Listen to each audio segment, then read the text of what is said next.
there's one addition to that. And because of our Congress as well as the executive and the people who control them, they have allowed free trade and globalization for the past 20 years, and it's destroyed our economy, particularly our manufacturing, and it's caused massive unemployment. And I want to see legislation that reinstitutes tariffs on goods and services, and I want those jobs to come back to the United States. It's what they've done is wrong, and the reason the transnational conglomerates have done it is they produce overseas, and their profits go to the Cayman Islands. If they don't bring the money back, they pay a 2% tax there, and that's it. And while you get the music, I'll tell you what they've been doing in the meantime. The band playing, so let's take a short break, Bob, and we'll come right back.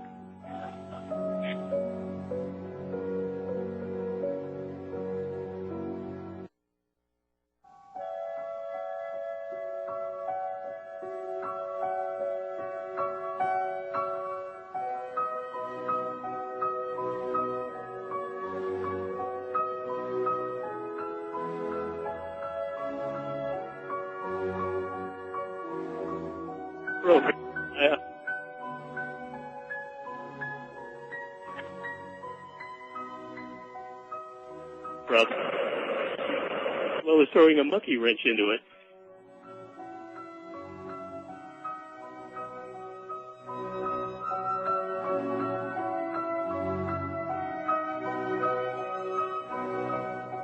We're just up. Well, can you hear me? Okay. Bob, let me let I can hear you as well. you hear me okay? Sure. So anyway, the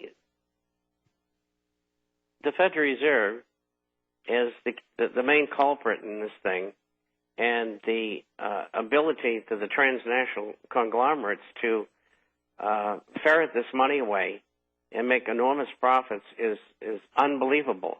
And most people don't realize it. I mean, like 98% of Americans. And, you know, back 4 years ago, in order to bring some of this money back to the United States, legislation was passed that allowed these transnationals who have taken all our jobs away to bring money back in ostensibly to create jobs. Well, of course, it was passed. The money came in, $350 billion, and they created no jobs. The kicker was, instead of paying 35% taxation, they paid 5.25%. How they come up with that figure, I don't know. But anyway, that's what they did. And now they want to do it again for another $700 billion. And it just shows you how evil these people are. And they've killed our economy. And we've got to put tariffs up to stop them.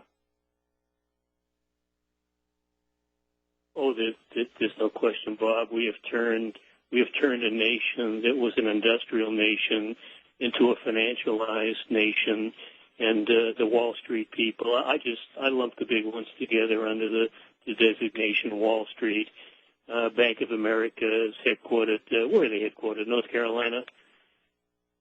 Yes. But I think Wall Street is a good, all-embracing term. And they basically rule the roost. The institutions that control the nation's money, that print the money, that decide what the cost of money will be, they pretty much run everything. It bothers me greatly that other industry. Well, I don't fret too much about other industries, but they're really very beholden to what the major bankers want to do. And because of this crisis that I don't think was happenstance. I think these people manufactured it for their own self-interest. So you get the company that used to be, I guess literally the world's iconic industrial company, General Motors, going bankrupt. That strikes me as a canary in the coal mine. If the once major world corporation is now, instead of General Motors, it's now Government Motors, and where it goes from here, who knows, then what does this say about the U.S. as an industrial economy?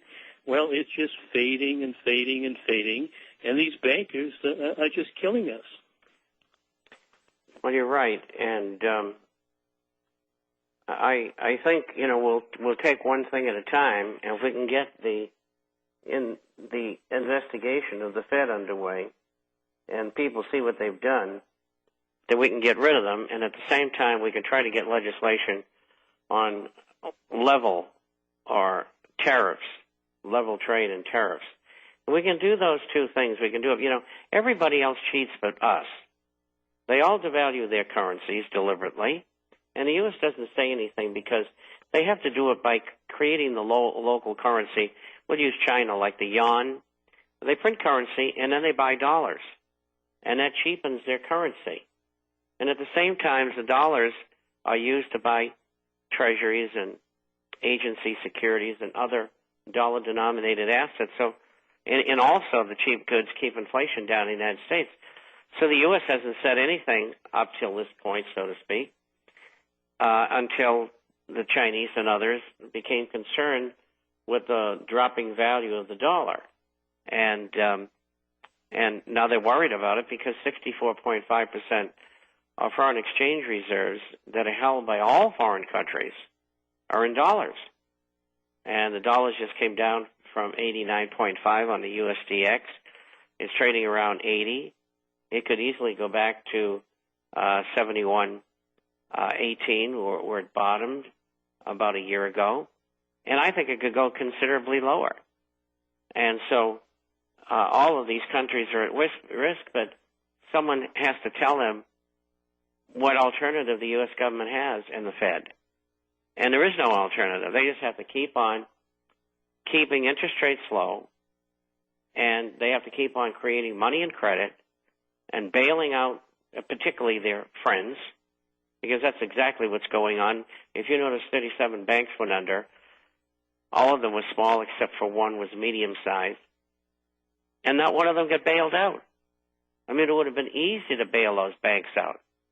But no, they didn't do that.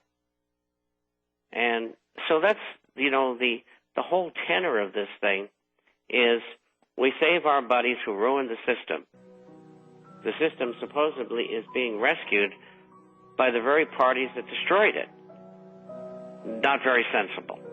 Not very sensible at all, Bob. Of course, part of the game, and we have to take another break, is to let the big boys consolidate so they can use all this money we're giving them. Let the little ones go under, but we'll be right back.